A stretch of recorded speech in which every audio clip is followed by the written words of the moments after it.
ان ساری قربانیوں کی ایک مرتبہ سے تجدید کرتا ہوا نظر آتا ہے. وہ جان کی قربانی ہو، مال کی قربانی ہو، وطن کی قربانی ہو، اہل و عیال کی قربانی ہو، حتیٰ کہ اپنے تشخص کی قربانی ہو. آپ تصور کیجئے یہ ساری چیزیں انسان ساری زندگی محنت کر کے کماتا ہے اور ان کا ایک حوالہ اس کا اعتبار قائم کرتا ہے. حضرت امام حسین نے اس لک و دک صحرا میں اپنے احباب کے ساتھ، اپنے رفقا کے ساتھ، اپنے خاندان کے افراد کے ساتھ اپنی ذات کی گواہی دیتے ہوئے رہتی دنیا کے سارے انسانوں کے لیے ایک پیغام چھوڑا ہے کہ یہ ساری قربانی کی جہتیں حضرت امام حسین علیہ السلام کی ایک شخصیت کے اندر جب ایک مرکز کے طور پر اکٹھی ہوتی نظر آتی ہیں تو اس کے ساتھ ہی یہ پیغام بھی ہے کہ آج کے بعد کوئی شخص ظاہری طور پر اپنے وسائل اور اسباب کے حوالے سے کتنا ہی محدود سرمایہ کیوں نہ رکھتا ہو، لیکن جب جب طاغوت حملہ آور ہو اور جب جب خیر کو شر اور شر کو خیر کے ساتھ ملانے کی کوشش کی جائے، اللہ کی حلت کو حرمت اور حرمت کو حلت بنانے کی کوشش کی جائے، تو جو خدا رسیدہ لوگ ہوا کریں گے ان کا یہ وتیرہ اور یہ اسلوب رہے گا، ان کا یہ طرز حیات رہے گا کہ وہ اسوہ شبیری سے جو ہے وہ روشنی مستعار لیتے رہیں گے اور اسی طرح استقلال کے ساتھ اور یقین کے ساتھ اپنے سارے وسائل، اپنا سارا تشخص، اپنی ساری وہ جو متاع ہے اسے اللہ کے رستے میں قربان کرتے ہوئے وقت کے حوالے سے یہ گواہی دیں گے کہ انہوں نے ہمیشہ خیر کے ساتھ کھڑا ہونا ہے اور جو مقدور بھر کوشش ہے، جتنی استطاعت ہے اس کے حساب سے باطل کا راستہ روکنے کی کوشش کرنی ہے، تاکہ جب یوم میزان پر جس وقت پروردگار عالم خیر اور شر کی دونوں قوتوں کو الگ الگ کرے اور ان دونوں قوتوں کے جو معاونین ہیں ان کی الگ الگ فہرست اور قطار بنائی جائے، تو بندہ مومن جو ہے وہ جو خیر کے لوگ ہیں، جو خیر کی معاونت کرنے والے لوگ تھے، باطل کا راستہ روکنے والے لوگ تھے، ان کے قافلے کا حصہ نظر آئے، اس کارواں اور اس جو فہرست ہے اس کے اندر بندہ مومن کا نام جو ہے وہ اس کے اندر نظر آئے. میں یہ سمجھتا ہوں کہ حضرت امام حسین علیہ السلام نے اپنے عمل سے، اپنے قول سے، اپنے فعل سے ہمیشہ رہنے والی دنیا کے لیے یہ ایک ازلی ابدی جو ہے ایک پیغام دے دیا ہے کہ پروردگار عالم کے ہاں جب اس کے نظام کو جو سرکار ختمی مرتبہ صلی اللہ علیہ وسلم کی شکل میں ہم تک پہنچا، جو اس کی شریعت کی شکل میں ایک حتمی فائنل ایک اسوہ جو ہم تک پہنچ چکا، جب اس کے بگاڑ کی کوئی کوشش ہوگی تو بندہ مومن جو ہے وہ اپنی ساری ترجیحات کو ترک کرتے ہوئے اس خیر کو بچانے کے لیے اور شر کے اور باطل کے سامنے ایک دیوار بننے کے لیے، رکاوٹ بننے کے لیے اپنی تمام توانائیوں کے ساتھ، تمام وسائل کے ساتھ میدان عمل کے اندر جو ہے وہ اتر آئے گا. کیا بات ہے علی صاحب. سر میں چاہوں گی آپ روشنی اس بات پہ ڈالیں کہ جب آپ کو معلوم ہو کہ ایک ایک کر کے آپ کے ساتھی شہید ہو رہے ہیں اور اب صرف بچے رہ گئے ہیں، عورتیں رہ گئی ہیں اور تنہا امام حسین علیہ السلام رہ گئے ہیں، وہ کیا جذبہ تھا یا وہ کیا قوت تھی، قوت ایمانی تھی اندر کی جس نے انہیں ڈٹے رہنے پر مجبور کیا؟ بسم اللہ الرحمن الرحیم. محترم ڈاکٹر صاحب نے ایک شاندار اور جاندار تمہید باندھ دی ہے اور اس تمہید پر اب بات کرنی زیادہ آسان ہو گئی. دیکھیے، یہ جس چیز کو ہم جذبہ ایمانی کہہ رہے ہیں یہ یقیناً جذبہ ایمانی تھا اور آخری سطح کا جذبہ ایمانی تھا. آپ ذرا تصور کیجئے، ایک طرف یعنی اگر کوئی کہے نا کہ کربلا سے ہم نے سیکھنا کیا ہے تو وہ یہی سوال ہے جو ہم نے کربلا سے سیکھنا ہے کہ ایک طرف آپ کی حیات ہے، ایک طرف آپ کے رشتے ہیں، ایک طرف آپ کے ناطے ہیں، ایک طرف آپ کی جان ہے، ایک طرف آپ کا وطن ہے، ایک طرف آپ کے اہل و عیال ہیں، ایک طرف دنیا جہان کی تمام آسائشیں ہیں، ایک طرف بطور نواسِ نبی آپ کے پروٹوکولز ہیں جو دنیا بھر کی دل و جان کے ساتھ دنیا کے لوگ آپ سے محبت کرتے ہیں، آپ پہ وارفتگاہ جاتے ہیں، اور ان سب کے پیش نظر ایک طرف قدروں کا احیاء ہے، ایک طرف باطل سے ٹکرانا ہے، ایک طرف وہ وقت آیا کھڑا ہے کہ اگر اس وقت میں وہ لکیر نہیں لگائی جاتی تو بعد کے لوگوں کے لیے حق اور باطل خلط ملط ہو جائے گا. امام حسین علیہ السلام نے راہ رخصت نہیں اختیار کیا بلکہ راہ عزیمت اختیار کیا، اور تاریخ ہمیشہ انہی کو زندہ رکھتی ہے جنہوں نے راہ عزیمت اختیار کیا ہوتا ہے. اب راہ عزیمت کیا ہے؟ یہ انبیاء کی راہ ہوتی ہے. حضرت نوح علیہ السلام کو دیکھیں، حضرت ابراہیم کو دیکھیں، حضرت موسیٰ کو دیکھیں. ہمیشہ انسانی معاشروں کا یہ تقاضا ہوتا ہے کہ انسانی معاشروں میں جب انسان کی فکر اور اس کے قلب پر نسیان طاری ہوتی ہے تو وہ دنیا پرستی میں آ جاتا ہے. جب وہ دنیا پرستی میں آتا ہے تو وہ اتنا دنیا میں کھپ جاتا ہے اور اتنا دنیا میں رسوخ پا جاتا ہے کہ اس کے لیے حق اور باطل، حلال اور حرام، سچ اور جھوٹ معنی نہیں رکھتی. مادی دنیا کے جو مناسب ہیں اور مادی دنیا کے جو مال و اسباب ہیں یہ معنی رکھتی ہیں. پھر فطرت اپنا رد عمل دیتی ہے. جب نمرود کی قوت، اب دیکھیں نا، اللہ رب العزت نمرود کو اٹھتے ہی تو ختم کر سکتا تھا، نہیں، جب باطل چھا جاتا ہے تو فطرت اپنا رد عمل دیتی ہے اور ابراہیم کھڑا کر دیتی ہے. پھر جب فرعون آتا ہے اور اس حد تک وہ متصرف ہو جاتا ہے بنی اسرائیل پر کہ حتیٰ کہ وہ کہتا ہے اب ان کے بیٹے ذبح کروں گا اور بیٹیوں کو زندہ رکھوں گا، فطرت اپنا رد عمل دیتی ہے اور موسیٰ کھڑا کر دیتی ہے. یہ ایک نظام ہے. اللہ قرآن میں فرماتا ہے کہ میرا فضل یہ ہے کہ میں بعضوں کے ذریعے بعضوں کو بدلتا رہتا ہوں. پھر جب ساری قدریں زوال پذیر ہو جاتی ہیں تو حضرت محمد رسول اللہ صلی اللہ علیہ وسلم کو فطرت جنم دیتی ہے اور اللہ کے رسول تشریف لے آتے ہیں اور آپ تمام چیزوں کو عروج بخش دیتے ہیں. لیکن انسان کی وہ فطرت پھر باقی ہے. یہاں ایک نقطہ غور طلب ہے کہ اس سے پہلے جب بھی بعد ازاں نسیان طاری ہوتا اور انسان کی فطرت سرکشی پر مبنی امور میں پھنس جاتی تو نیا نبی آتا. اب نیا نبی آنا نہیں تھا اور نبوت ختم ہو چکی، لیکن انسان کی فطرت اور انسان کی سرکشیاں جاری و ساری تھیں اور جو وقت جا رہا ہے تو وہ سرکشیاں ملٹیپل ہوتی جا رہی تھیں اپنی اس نوعیت اور حیت میں. تو اللہ رب العزت نے پھر ایک نظام یہ بنایا جس کو خود بادی النظر میں لوگوں کی اس طرف اشارہ نہیں کیا کہ رسول اللہ کے اس قول سے کیا مراد ہے، لیکن بعد ازاں اندازہ ہوا کہ جو حضور نے فرمایا کہ الحسین منی و انا من الحسین، حسین مجھ سے اور میں حسین سے ہوں، اس سے مراد کیا ہے؟ اس سے مراد یہ ہے، علماء بیان کرتے ہیں کہ اس میں جو پہلا من ہے یہ للتبعیض ہے، مراد یہ کہ حسین میرا جزو ہے. وانا من الحسین جو دوسرا من ہے اس میں نحوی اور صرفی پوائنٹ آف ویو سے، گرامیٹیکل نقطہ نظر سے دوسرا من ہے، اس کو کہتے ہیں للبیان، کہ جب میں نہیں ہوں گا اور تمہیں چاہیے ہوگا کہ میری فلاں مسئلے میں رائے کیا ہے تو جو حسین کی رائے ہوگی وہ میری رائے ہوگی، جو حسین کا فیصلہ ہوگا وہ میرا فیصلہ ہوگا. تو گویا الحسین منی وانا من الحسین کہہ کے حضور نے ختم نبوت کے بعد انسان کے اندر در آنے والی سرکشیوں کا باب بند کرنے کا اہتمام کر رکھا اور حسین علیہ السلام نے اس کو نبھایا اور خوب نبھایا اور یوں نبھایا کہ اچھا اس سے کم بھی کئی درجے ہو سکتے تھے سیٹلمنٹ کے جی. مگر ایک ایسی لکیر کھینچنی مقصود تھی جو حق اور باطل اور صحیح اور غلط رہتی دنیا تک اس کے لیے معیار بنتی. آپ دیکھیے ہم مسلمان ہیں لیکن جب حق اور باطل کی بات آتی ہے تو ہم اپنے آپ کو محمدی بعد میں کہتے ہیں، حسینی پہلے کہتے ہیں. یہ فیض ہے حسین منی و انا من الحسین، چونکہ بعد ازاں محمدیت جس نام سے زندہ رہی اور رہنی ہے اور رہے گی وہ حسینیت ہے. مجھے جوائن کر چکے ہیں میرے معزز مہمانوں کے ساتھ ابرار حسین نقوی صاحب بھی. بہت شکریہ ابرار صاحب آپ کے وقت کا. سر آج 10 محرم کی مناسبت سے ہم بات کر رہے ہیں. یہ ایک وہ غم ہے جو رہتی دنیا تک غم حسین جو ہے وہ رہے گا، لیکن میں چاہوں گی کہ آپ اس مصائب پر روشنی ضرور ڈالیے جو اہل بیت نے دیکھے اور آج کے دن کے بعد ان خواتین نے دیکھے جو اہل بیت سے تعلق رکھتی تھیں، ان بچوں نے دیکھے. بسم اللہ الرحمن الرحیم. السلام علی الحسین وعلی علی ابن الحسین وعلی اولاد الحسین وعلی اصحاب الحسین.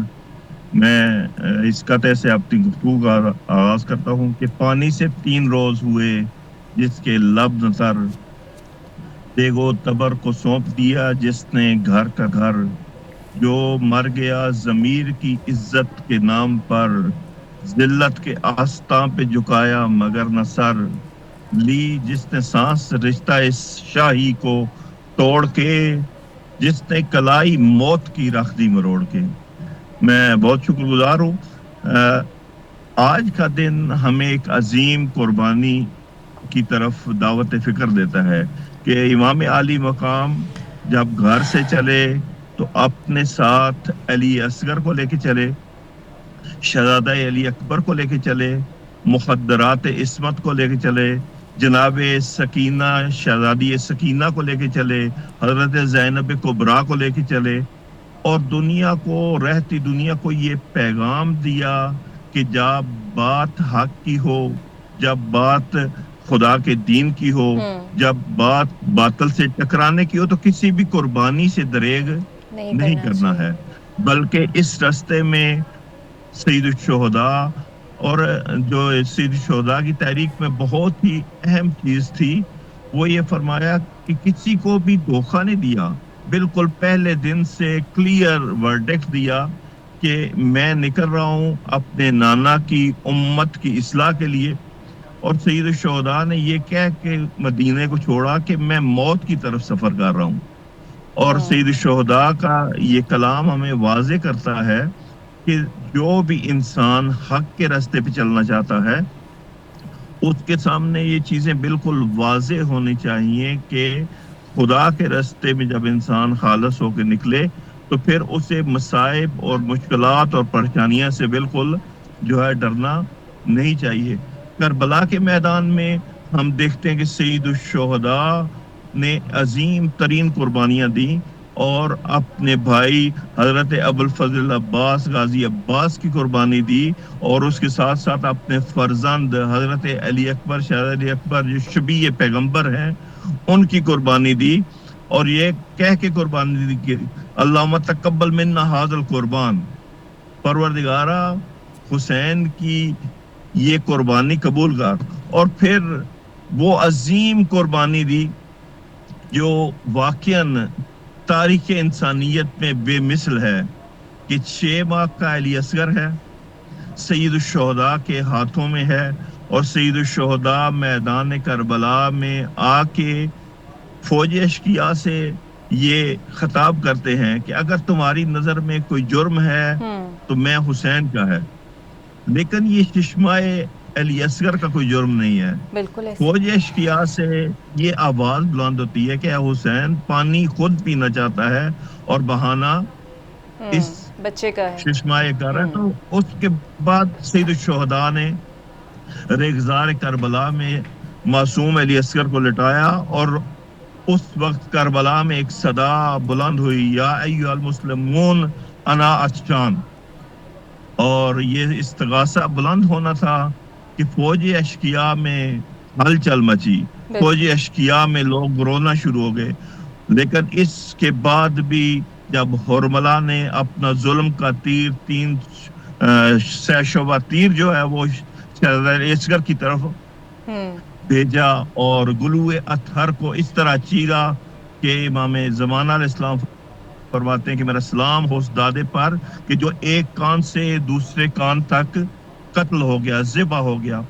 تو یہ تمام قربانیاں دینے کے باوجود سید الشہداء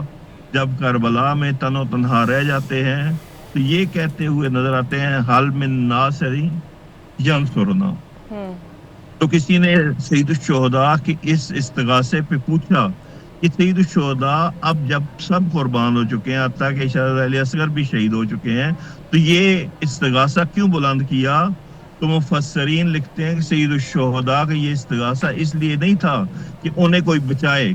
بلکہ سید الشہداء اس آخری لمحے بھی اس فوج اشقیاء اور اس امت کو یہ دعوت دے رہے تھے کہ اگر اب بھی تم پلٹ آؤ تو گزشتہ رات ہور کو معاف کر کے سید الشہداء نے پیغام دیا کہ ہم اس کو معاف کر سکتے ہیں کہ جو ہمارا پانی بند کرتا ہے. بالکل صحیح. تو سید الشہداء نے اس لمحے پہ یہ پیغام دے کے ایک بار پھر فوج اشقیاء کو یہ دعوت دی کہ اب بھی موقع ہے، بار بار موقع دیا، بالکل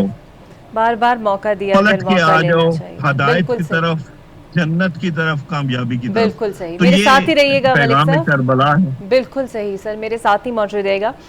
ڈاکٹر صاحب اکثر ہے انسانی ذہن کی اختراع بہت زیادہ ہے، کچھ بھی سوچ سکتا ہے، تو اکثر ہوتا ہے کہ یہ سوچ ذہن میں آتی ہے کہ رسول پاک صلی اللہ علیہ وآلہ وسلم جنہیں پوری کائنات کا علم اللہ تعالیٰ نے نوازا تھا، وہ جب اپنے نواسے کو محبت سے یا پیار سے دیکھتے تھے یا اس کے ساتھ پیار شفقت فرماتے تھے تو انہیں بھی علم تھا کہ آگے جا کے حسین علیہ السلام کے ساتھ کیا ہونا ہے. وہ چاہتے تو اللہ تعالیٰ کے حضور دعا مانگ سکتے تھے کہ یہ کرب سے انہیں نہ گزارے، ان کی آل اولاد کو نہ گزارے، لیکن انہوں نے ایسا نہیں کیا. اس کے پیچھے آپ کو سر کیا حکمت نظر آتی ہے؟ بسم رب محمد کریم علیہ الصلوۃ والتسلیم. یقیناً یہ سوال جو ہے کئی مرتبہ ذہن کے دروازے پہ دستک دیتا ہے، لیکن ہم یہ جانتے ہیں کہ جو جیسے حضرت اقبال نے کہا نا کہ غریب و سادہ و رنگی ہے داستان حرم، نہایت اس کی حسین ابتدا ہے اسماعیل.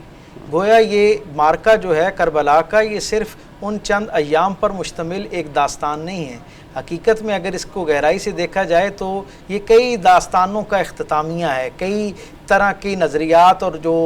صورتحال ہے انسانوں کو مختلف زمانوں میں درپیش رہی، ان سب کا نتیجہ ہے اس کے طور پر کربلا جو ہے وہ موجود ہے۔ اور سرکار ختمی مرتبہ صلی اللہ علیہ وسلم نے کیونکہ خود شہادت کی خواہش کا اظہار کیا اور پروردگار عالم نے ان کی اس خواہش کی تکمیل کے طور پر آپ کے خانوادے میں سے آپ کے شہزادوں کو جو ہے وہ منتخب فرمایا۔ اور ہم یہ دیکھتے ہیں کہ یہ جو مرحلہ ہے نا کربلا کا، یہ سرکار دو عالم صلی اللہ علیہ وسلم کی چشم بصیرت اور نور نبوت کی روشنی کے سبب آپ جو ہے اس سے اس ساری صورتحال سے بے خبر نہیں تھے۔ تاریخ ہمیں یہ بتاتی ہے کہ جب حضرت امام حسین علیہ السلام کی پیدائش ہوتی ہے اور جناب ام فضل آپ کو آ کے اطلاع دیتی ہیں کہ حضرت سیدہ کائنات حضرت فاطمہ الزہرا سلام اللہ علیہا کے ہاں دوسرے شہزادی کی ولادت ہوئی ہے، بچہ ظاہری طور پر صحت مند ہے لیکن آنکھیں نہیں کھول رہا، رسول اللہ صلی اللہ علیہ وسلم ان کے کاشانہ رحمت پر تشریف لاتے ہیں اور حضرت امام حسین کو اپنے دستائے کرم کے اوپر لیتے ہیں۔ آنکھیں جب چار ہوتی ہیں تو رسول اللہ صلی اللہ علیہ وسلم کی نگاہ مبارک کے سامنے سے سارے حجابات پروردگار عالم ہٹا دیتا ہے اور آپ کے اس پیدائش کے لمحے سے لے کر کربلا کے مارکے تک ساری منزلیں جو ہیں وہ آپ پر آشکار ہو جاتی ہیں۔ انہیں دیکھتے ہوئے میرا اور آپ کا وہ رحمتیں اور بشارتیں تقسیم کرنے والا، عزتیں تقسیم کرنے والا رسول کہ جن کا تذکرہ انبیاء و مرسلین اپنی امتوں سے جب کرتے تو انہیں فدا کا امی و ابی کہہ کے پکارتے کہ ہمارے ماں باپ اس رسول پر قربان ہو جس کے ذکر سے ہم برکت کشید کر رہے ہیں۔ سارے اصحاب رسول جس رسول کا تذکرہ کرتے ہوئے، مخاطب کرتے ہوئے ان کی موجودگی میں، ان کی غیر موجودگی میں فدا کا امی و ابی کے الفاظ سے اپنا ہدیہ سپاس پیش کرتے۔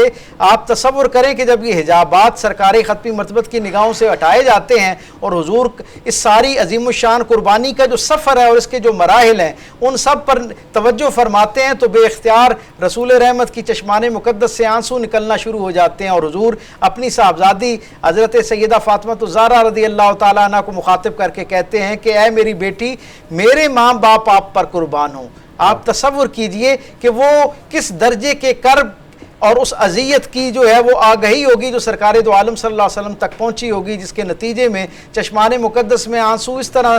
چمک رہے تھے جس طرح آسمان پر ستارے چمکتے ہیں، اور اس گریہ کی کیفیت میں، غم و اندوہ کی کیفیت میں میرے کریم آقا حضرت امام حسین کا وہ جو اس سارے عمل کے دوران کردار ہے اس کو دیکھنے کے بعد بے اختیار یہ کہتے ہیں، گویا ان کی زندگی کے آغاز پر انہیں ایک ہدیہ سپاس پیش کرتے ہیں اور انہیں کہتے ہیں، ان کی والدہ کو مخاطب کر کے کہتے ہیں کہ آپ کی اپنی انفرادی فضیلتیں سر آنکھوں پر، وہ ساری اپنی جگہ بجا، آپ کا ذوق تقوی مجھ سے نسبت ساری عظیم و شان نسبتیں ہیں، لیکن آج آپ کے گھر میں ایک ایسے بیٹے کی ولادت ہوتی ہے جس نے آگے چل کے حق اور باطل کے درمیان ہمیشہ ایک خیر کے استعارے کے طور پر رہنا ہے۔ دنیا میں جس وقت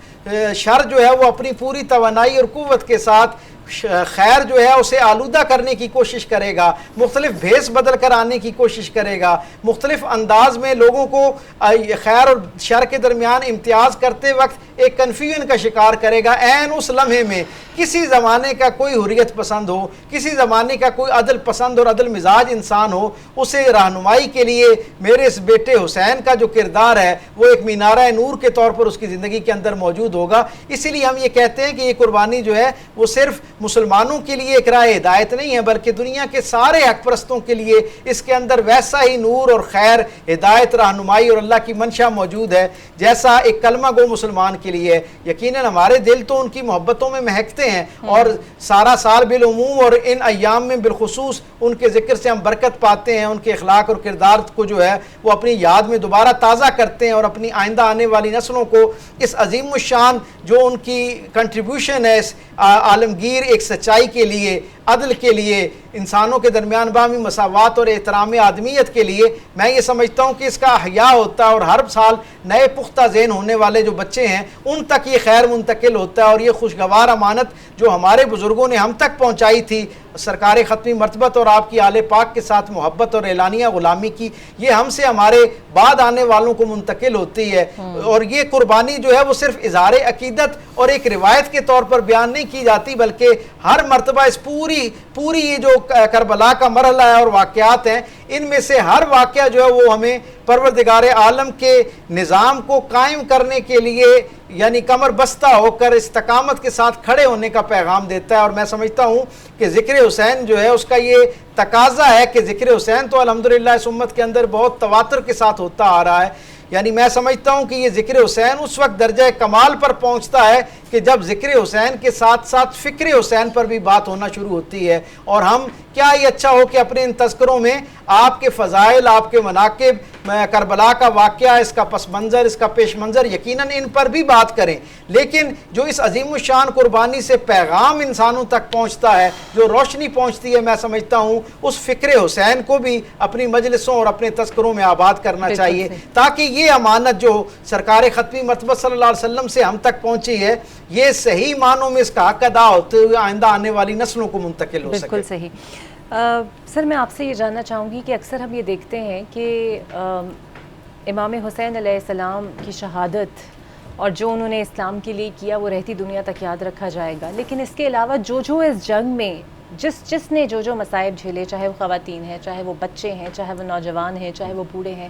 ہر ایک کا ایک اپنا کردار ہے، ہر ایک کی اپنی لازوال قربانی ہے. اس پر آپ کیا کہیں گے؟ بالکل ایسے ہی ہے. دیکھیے، بڑے مقاصد ہمیشہ وحدت میں پروئے جانے کے ساتھ حاصل کیے جا سکتے ہیں. اچھا، اب اس وحدت سے مراد کوئی بہت بڑی جمعیت نہیں ہے. اس وحدت سے مراد اگر ایک فکر پر پوری طرح ظاہر اور باطن کامل یقین رکھ کے چند لوگ بھی ڈیڈیکیٹڈلی کھڑے ہو جائیں تو وہ پھر آپ دیکھیں کہ ظاہراً یوں لگ رہا تھا اور یزیدیوں کو یوں لگ رہا تھا اور یزید کو بھی یوں لگ رہا تھا کہ یہ مٹھی پر لشکر میں نے ختم کر دیا اور اب تو ان کا نام بھی اس لکدک صحرا کے باہر کوئی نہیں لے گا. لیکن کون جانتا تھا کہ رہتی دنیا تک ہر انسان کے دل اور زبان پر حسین حسین ہوگی، اور یزید کا تذکرہ جس طور پہ ہوگا وہ ہم سب کے سامنے ہے. یہ نظام قدرت ہوتا ہے. اللہ تعالیٰ نے حق کو زندہ رکھنے اور باطل کو آشکار کرنے کے بہت سارے طریقے وضع کرنے ہوتے ہیں. ہر شخص نے اپنا اپنا کردار ادا کیا، لیکن اس میں کچھ پہلو بڑے قابل غور ہیں. مثال کے طور پہ میدان کربلا میں آپ اگر دیکھیں تو ایک جو بڑا نمایاں پہلو سامنے آتا ہے وہ حضرت عباس علمدار کا ہے، جو امام حسین کے بھائی تھے مگر امام حسین کو آقا کہا کرتے تھے. آپ اندازہ کر لیں، حضرت عباس علمدار وہ شخص ہیں کہ جب اب دیکھیں انسان کی تاریخ پہ ڈاکٹر صاحب اگر ہم دیکھیں نا انسانیت کی تاریخ، تو ایک واقعہ ایسا ملتا ہے کہ جس نے بھائی کے رشتے کو داغ لگا دیا تھا. برادران پیغمبر یوسف علیہ السلام، انہوں نے بھائی کے رشتے کو داغدار کر دیا اور یہ تاریخ میں داغدار چلا آ رہا تھا. یہ حسین ابن علی کا احسان ہے کہ اس نے وفا کی وہ کہانی لکھی کہ وہ اب کسی کو یاد ہی نہیں بے وفائی جو یوسف کے ساتھ ہوئی تھی، جو وفا حسین کے ساتھ ہوگی اس کا کوئی تصور بھی نہیں کر سکتا. اور جب حضرت عباس پیدا ہوتے ہیں، آپ دیکھیے یہ پرانے سلسلے ہیں. جس طرح بھی ڈاکٹر صاحب فرما رہے تھے نا، حضور نبی اکرم صلی اللہ علیہ وسلم نے اپنے ایک زانو مبارک پر حضرت امام حسین کو بٹھا کر بشارتیں دی کہ میرے اس بیٹے کو شہید کر دیا جائے گا، اور آپ ان کی جبین کو چوما کرتے. تو جب حضرت عباس پیدا ہوتے ہیں تو حضرت علی عباس کو پکڑ کے ان کی جبین یہاں سے چومتے ہیں اور ان کے دونوں بازوؤں کو چومتے ہیں. جناب ام البنین پوچھتی ہیں کہ عام اصول تو یہ ہے کہ بیٹے یا بچہ پیدا ہوتا ہے تو اس کے رخساروں کو پیار سے چوما جاتا ہے، مگر کیا بات ہے کہ آپ بازوؤں کو چومتے ہیں اور ادھر چومتے ہیں؟ تو آپ نے فرمایا، پہلے نہیں بتایا، جب اصرار ہوا تو آپ نے فرمایا کہ یہاں پر اس کو تیر لگے گا اور بازو اس کے کٹ جائیں گے، اس لیے میں بازوؤں کو اور اس کو چوم رہا ہوں. اور اس کے بعد پھر سجدے میں گر گئے حضرت مولا علی. تو ام البنین جناب ام البنین فرماتی ہیں کہ ابھی آپ گریہ وزاری فرما رہے تھے اور ابھی آپ سجدے میں گر گئے، وجہ کیا ہے؟ تو فرماتے ہیں کہ وجہ یہ ہے کہ ابھی مجھے وہ غم تھا، لیکن اب مجھے خوشی ہے کہ میرے حسین کا مددگار آ چکا ہے. اب میرا حسین کربلا کے میدان میں اکیلا نہیں. تو وفا یہ ہے کہ حضرت عباس پانی لینے کے لیے جاتے ہیں، مشکیزہ بھرتے ہیں، خود پانی میں چلو ڈالتے ہیں، عین ممکن ہے، موقع ہے کہ پی سکتے ہیں، مگر حسین کی اور سکینہ، جناب سکینہ کی پیاس یاد آتی ہے اور وہ وفا کی تاریخ رقم کرتے ہیں کہ وہ پانی واپس پھینکتے ہیں اور ادھر تشریف لے کے آ جاتے ہیں. دوسری طرف دیکھیے، ہر جنگ کے کچھ ضابطے اور اصول ہوتے ہیں. اہل بیت اطہار کے ساتھ جب تک اہل بیت کے دشمنوں کا آپ تعین نہیں کریں گے، تھوڑی کوئی کہہ سکتا ہے بات سخت ہو جائے، لیکن اس کے بغیر حل نہیں ہے. یہ اللہ کا بھی اسلوب ہے. اللہ بھی فرماتا ہے لا الہ پہلے ہے اور الا اللہ بعد میں ہے. جب تک آپ غیر اللہ کا انکار نہیں کرتے اس وقت تک اللہ کا اقرار جو ہے وہ پائے ثبوت تک نہیں پہنچتا. دیکھیے اس کا حق ہی ادا نہیں ہو سکتا. تو دیکھیے آج کے دن میں ہمیں اس بات کو بھی مد نظر رکھنا ہے کہ اہل بیت اطہار کی جو محبت ہے یہ صرف ایسی شے نہیں ہے کہ بڑی اچھی بات ہے جی کر لی. یہ واجب اور لازم ہے. کس پر؟ ہر اس شخص پر جس نے لا الہ الا اللہ اور محمد رسول اللہ پڑھا ہے. آپ پوچھے کیسے؟ وہ ایسے کہ حضور نے خود فرمایا اور قرآن میں ہے کہ لا اسألکم علیہ اجرا الا المودۃ فی القربہ. اس کلمے کا اجر مجھے کچھ نہیں چاہیے، صرف یہ چاہیے کہ میں اپنے پیچھے حسن، حسین، فاطمہ اور علی کو چھوڑ کے جا رہا ہوں، ان کے ساتھ حسن سلوک کرنا. اذکرکم اللہ فی اہل بیتی، اذکرکم اللہ فی اہل بیتی، اذکرکم اللہ فی اہل بیتی. ہم نے آج کیا کرنا ہے؟ ہم نے آج ان یزیدوں کا پردہ فاش کرنا ہے. ہم نے آج اہل بیت کا اتنا تذکرہ کرنا ہے. ہم نے اپنی نسلوں کو اہل بیت کا شعور دینا ہے. ہم نے اپنی نسلوں کو ان کی سیرتیں بتانی ہیں. اور پھر سب سے بڑھ کے ہم نے اپنے لیے کیا کرنا ہے؟ اگر ہم آج بھی باطل کے ساتھ کھڑے ہیں اور مجلس حسین کی برپا کیے ہوئے ہیں تو پھر چاہیے کہ اس مجلس کا خرچہ نہ کریں. آپ کو اس کو کوئی فائدہ نہیں. آپ نے جس طرح سورۃ العصر میں اللہ نے فرمایا نا والعصر ان الانسان لفی خسر الا الذین آمنوا وعملوا الصالحات، ہر انسان نقصان میں ہے سوائے اس کے جو ایمان لایا اور نیک عمل کیا. بالکل صحیح. کیوں؟ ایمان کس لیے اور نیک عمل کس لیے ڈاکٹر صاحب؟ وہ اس لیے وتواصوا بالحق. ایمان اور نیک عمل ہے ہی اس لیے کہ تمہیں حق پہ کھڑا کر سکے. اگر ایمان اور نیک عمل حق پہ کھڑا نہیں کر رہا تو پھر اس ایمان اور نیک عمل کا کیا فائدہ؟ تو لہٰذا آپ اپنی کربلا کے اندر سے انفرادی فرد کے لیے یہ پیغام ہے کہ وہ اپنی اصلاح کرے اور خود کو آمادہ اصلاح کرے. اور جب تک آپ خود کو آمادہ اصلاح نہیں کرتے، آپ جب منہ سے حسین کا نام لیں گے اور عمل آپ کا یزید والا ہوگا تو یہ مس میچ نئی نسل کو کنفیوز کر دے گا. بالکل صحیح. ایک بریک لے لیتے ہیں ناظرین اور میرے ساتھ موجود ہوں گے. بریک کے بعد آپ سے ملتے ہیں.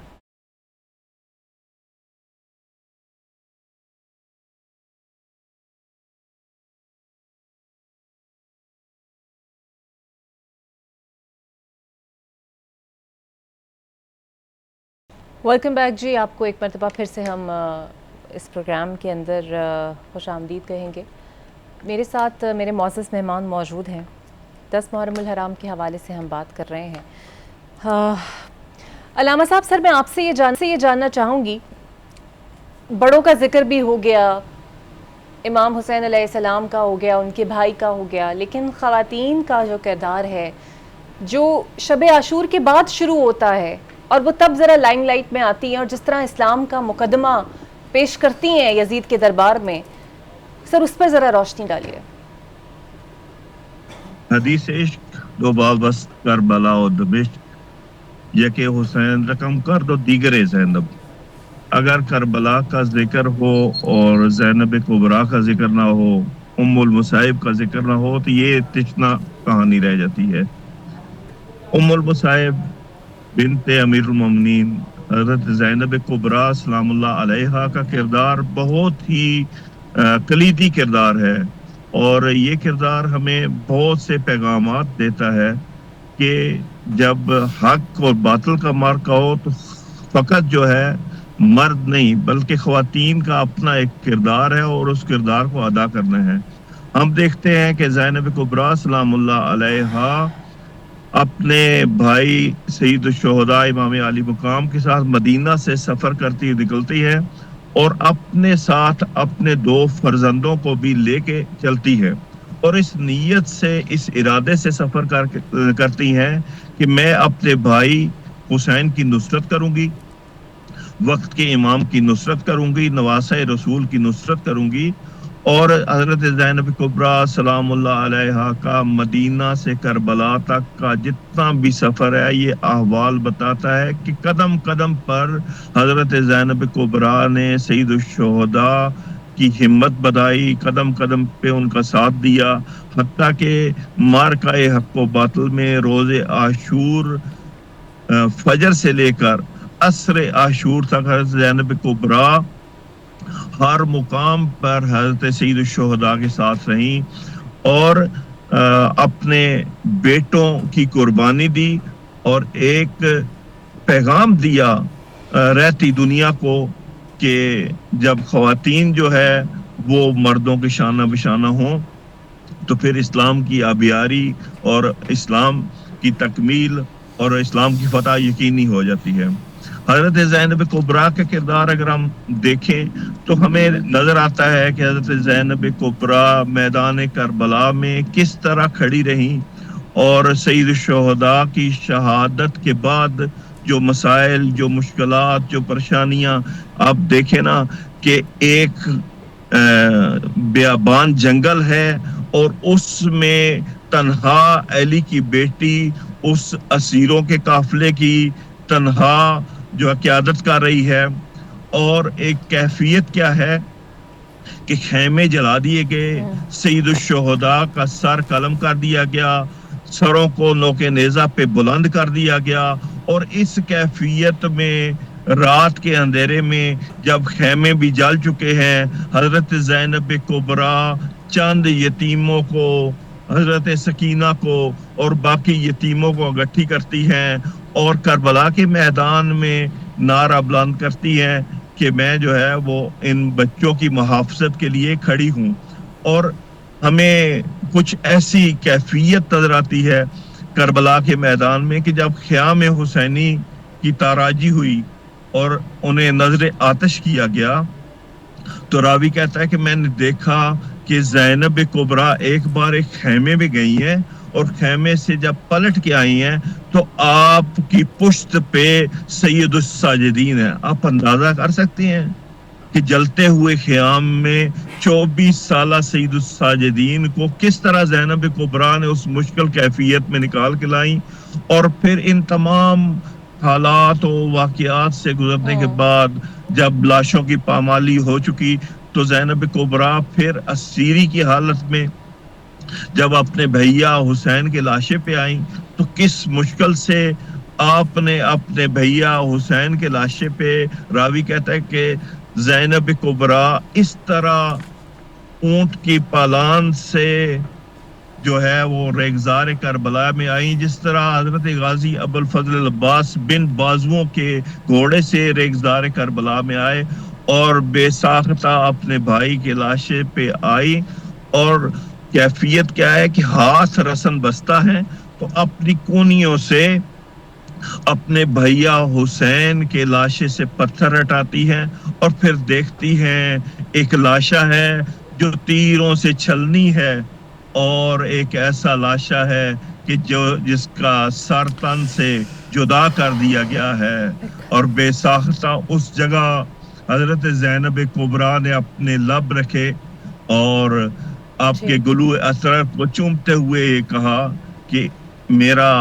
بھائی حسین تو ہے۔ لیکن ان تمام مسائل، مشکلات، پریشانیاں اور مصائب کے بعد بھی حضرت زینب کبریٰ کا حوصلہ دیکھیں کہ جب ابن زیاد کے دربار میں آپ اسیرہ بن کے پہنچی اور اس نے تمسخر اڑاتے ہوئے کہا کہ دیکھا کہ خدا نے تم اہل بیت کے ساتھ کیا کیا ہے، تو ایک دفعہ امیر المومنین کی یہ شیر دل بیٹی اس فاسق کے دربار میں یہ کہتی ہوئی نظر آتی ہے کہ ما رأیت الا جمیلا۔ ان تمام مسائل، مشکلات کے بعد بھی شکر کے اس مقام پہ نظر آتی ہیں، کہتی ہیں کہ مجھے تمام تر مشکلوں میں خدا کا جمال نظر آ رہا تھا، مجھے شہادت حسین میں جمال نظر آ رہا تھا، مجھے علی اکبر کے لاشے پہ خدا کا جمال نظر آ رہا تھا۔ اور فوج اشقیاء جو ہے یہ روایت کرتے ہیں ان کے فوجی، ان کے سپاہی جب میدان کربلا سے شام تک کا سفر طے کیا تو یزید ملعون کے دربار میں ان جو فوج اشقیاء کے سپاہی سے انہوں نے یہ اقرار کیا کہ میدان کربلا سے لے کر شام تک کے سفر میں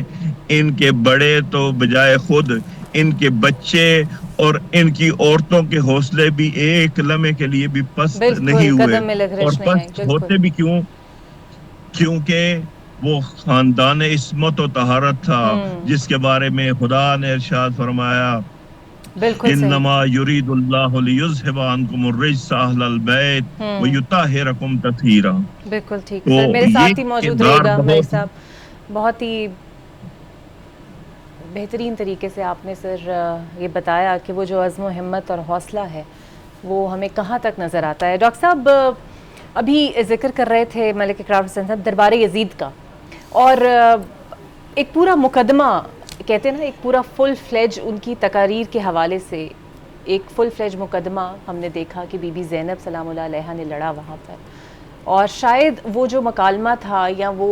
مقدمہ تھا جس کو انہوں نے پریزنٹ کیا، وہ اگر نہ کرتی تو شاید آپ کو لگتا ہے رہتی دنیا تک وہ اصل پیغام نہ پہنچتا جو کربلا میں ہوا۔ میں یہ سمجھتا ہوں کہ جہاں حضرت امام حسین کی قربانی دنیا کے سارے حریت پسندوں کے پر ایک اپنا احسان رکھتی ہے کہ انہوں نے حق اور باطل کے درمیان ایک حد فاصل جو ہے اسے قائم کیا، یہ بالکل درست بات ہے کہ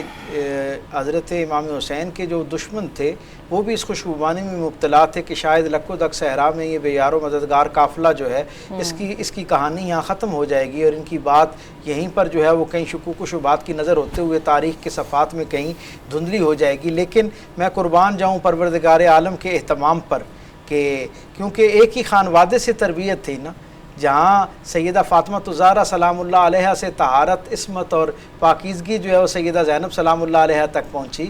بالکل اسی طرح شجاعت، معاملہ فہمی اور خطابت، اپنی بات پہنچانے کا فن جو ہے وہ حضرت علی کرم اللہ وجہ الکریم سے آپ تک ودیت ہوا۔ سو ہم یہ دیکھتے ہیں کہ سرکار ختمی مرتبہ صلی اللہ علیہ وسلم کے اس گھرانے میں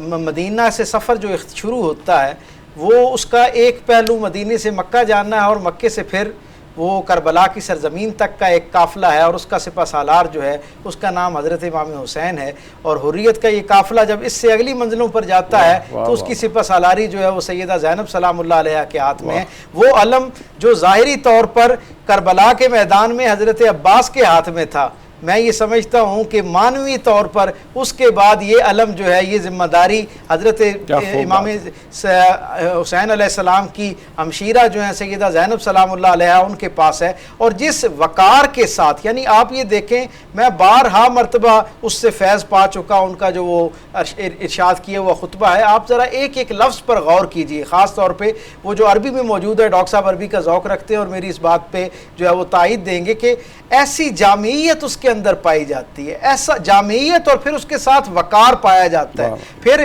اس کے اندر ایک معنویت موجود ہے، اور پھر ایک ہمیشہ رہ جانے والی، ظاہری طور پر تو ایک واقعے کے پس منظر میں کی جانے والی یہ گفتگو ہے، لیکن اس کے اندر انسانوں کے لیے ایسے عظیم الشان اصول مرتب کر دیے گئے کہ دنیا میں جب کہیں خیر اور شر آمنے سامنے آئے اور مکالمے کے میدان میں ایک دوسرے پر اپنی بات کو آشکار کرنے کا مرحلہ درپیش ہو تو حضرت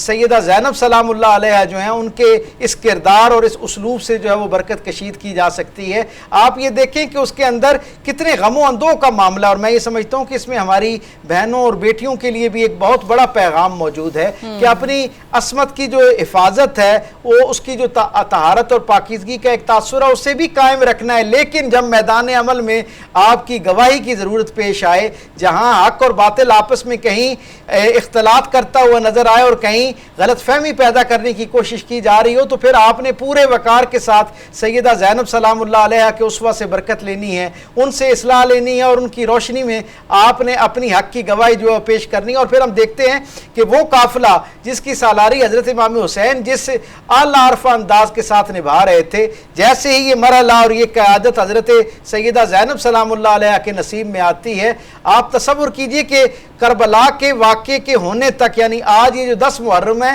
اس سے پہلے تک کا جو منظرنامہ ہے اس میں بہت سارے روشن امکانات موجود تھے، یعنی ابھی اس درجے کا نقصان نہیں موجود تھا، لیکن حضرت سیدہ زینب سلام اللہ علیہ کو جب قیادت ملتی ہے تو اس وقت تک تو خانوادہ رسالت جو ہے وہ اپنا تن من دھن سب کچھ جو ہے وہ قربان کر چکا تھا، اس دین اور اس نظریے کے اوپر نچھاور کر چکا تھا۔ اب اس لٹے پٹے قافلے کو،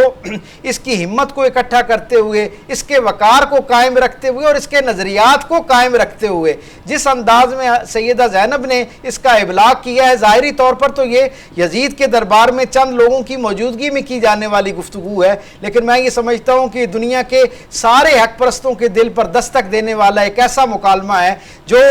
دنیا بھر کے سارے مصلحت پسندوں کے لیے ایک دعوت فکر ہے کہ اتنی ساری قربانی، دکھ اور عزیمت کے باوجود جب آپ کو اپنی بات کرنے کا موقع ملے تو آپ نے کس استقامت اور وقار کے ساتھ آپ نے بات کرنی ہے۔ کربلا کے سارے کردار ہی بے مثل اور بے مثال ہے۔ میں سمجھتا ہوں ان میں سے ہر شخص جو ہے وہ چنیدہ تھا اور اپنی منفرد نسبتوں کے ساتھ جیسے وہ منفرد تھا، بالکل اسی طرح اپنے کمال اور اوصاف میں بھی وہ بالکل منفرد اور ممتاز تھے۔ قبلہ ڈاکٹر صاحب ابھی حضرت عباس کے بارے میں بات کر رہے تھے، تو بس اختصار کے ساتھ میں جب بھی جناب عباس کا تصور کرتا ہوں تو مجھے وفاق کا تصور جو ہے وہ ذہن میں آتا ہے، اور بڑی سچائی کے ساتھ یہ بات کہوں کہ جب کبھی وفاق کا تصور کوئی قائم کرنے لگتا ہے تو اسے حضرت عباس کا تصور جو ہے وہ آ گھیرتا ہے۔ اور عباس کی شان تو صرف اس بات سے میں سمجھتا ہوں کہ ہمیشہ کے لیے روشن ہو جاتی ہے کہ جو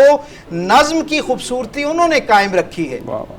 ظاہری طور پر ایک خونی رشتہ ہے حضرت امام حسین کے ساتھ، لیکن جس انداز میں حضرت عباس نے حضرت امام حسین کی اتباع کر کے، ان کی فرما برداری کر کے، ان کی مزاج آشنائی پاتے ہوئے اپنے عمل سے ایک گواہی جو ہے وہ کربلا کی سرزمین اور ریت پر لکھی ہے، یہ دنیا بھر کے سارے حق پرستوں کے لیے ایک پیغام ہے کہ وہ اپنے وقت کا جو ایک ذمہ دار اور لیڈر ہے، اگر وہ حق پر قائم ہے اور حق کی طرف آپ کو لے کے جا رہا ہے تو آپ نے اتنے ہی وقار اور اہتمام اور احتیاط کے ساتھ اس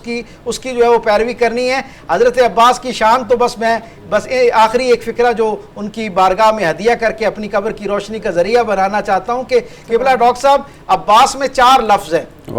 4 حروف پر مشتمل ہے، عین با الف اور سین۔ میں ہمیشہ یہ کہا کرتا ہوں کہ وہ عباس جس کے نام میں اللہ نے زیر نہیں رکھی، اس کی شخصیت اور اس کے کردار میں زیر ہونا کیسے لکھا جا سکتا تھا؟ یہ ایسی عظیم المرتبہ ہستی۔ بہت خوبصورت۔ علی وقار مہدی صاحب، I need your closing remarks also. یوم عاشور ہم کیا ان سے سبق حاصل کر سکتے ہیں اور اپنے بچوں کو کیا سکھا سکتے ہیں؟ اس دن سے اور اس اتنے المناک سانحہ سے جو ہم نے ہدایت کشید کرنی ہے، اس میں سب سے اہم بات یہ ہے کہ ہر ایک کی زندگی میں نشیب و فراز اور حالات کی اونچ نیچ آتی ہے۔ بالکل اتنے مصائب ہم انسان کبھی تصور بھی نہیں کر سکتے جو آل نبی پر آئے، اور چھوٹے سے مسئلے پر حوصلہ چھوڑ دینا یہ حسینیوں کا کام نہیں ہوتا۔ تو زندگی کے مراحل میں، مشکلات میں اور نشیب میں اہل بیت اطہار کو اپنے سامنے رکھیں۔ آپ پورا واقعہ کربلا جب کسی مشکل میں ہو تو پڑھ لیا کریں، تو ہم چھوٹی چھوٹی بات پہ کہتے ہیں نا کہ میرے ساتھ یہ کر دیا، میری بے قدری کی گئی، حوصلہ آ جائے۔ ہماری ہی بھلا کوئی قدر ہے جس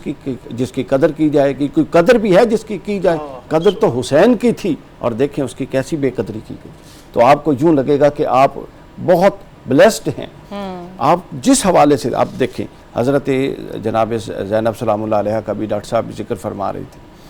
آپ اندازہ کر سکتے ہیں جس خطبے کی طرف انہوں نے اشارہ کیا، اس خطبے میں اب قلب کتنا مغموم ہوگا سیدہ زینب کا، کوئی تصور بھی نہیں کر سکتا، لیکن مجال ہے کہ لہجے سے، مجال ہے کہ الفاظ کے چناؤ سے، مجال ہے کہ مضمون کی ادائیگی سے اس غم و اندو کا ایک پہلو بھی نکل رہا ہو۔ بات کر رہے تھے تو یزید نے درمیان میں گستاخانہ کچھ کلمات کہے ڈاکٹر صاحب، اور وہ کہتا ہے کہ دیکھو کہ تمہارے رب نے تمہارے ساتھ کیا کیا، اور اہل بیت کے بارے میں اس نے کچھ نازیبہ کلمات کہے، اللہ کی کرنی دیکھیے۔ اسی وقت اذان ہو گئی، اور جب اذان میں مؤذن نے کہا کہ اشہد ان محمد رسول اللہ، تو جناب سیدہ برجستہ، دیکھیں کتنی حاضر برجستہ فرماتی ہیں کہ اے یزید ساری باتیں چھوڑ، یہ بتا یہ جو نام گونج رہا ہے یہ تیرے نانے کا ہے یا میرے نانے کا؟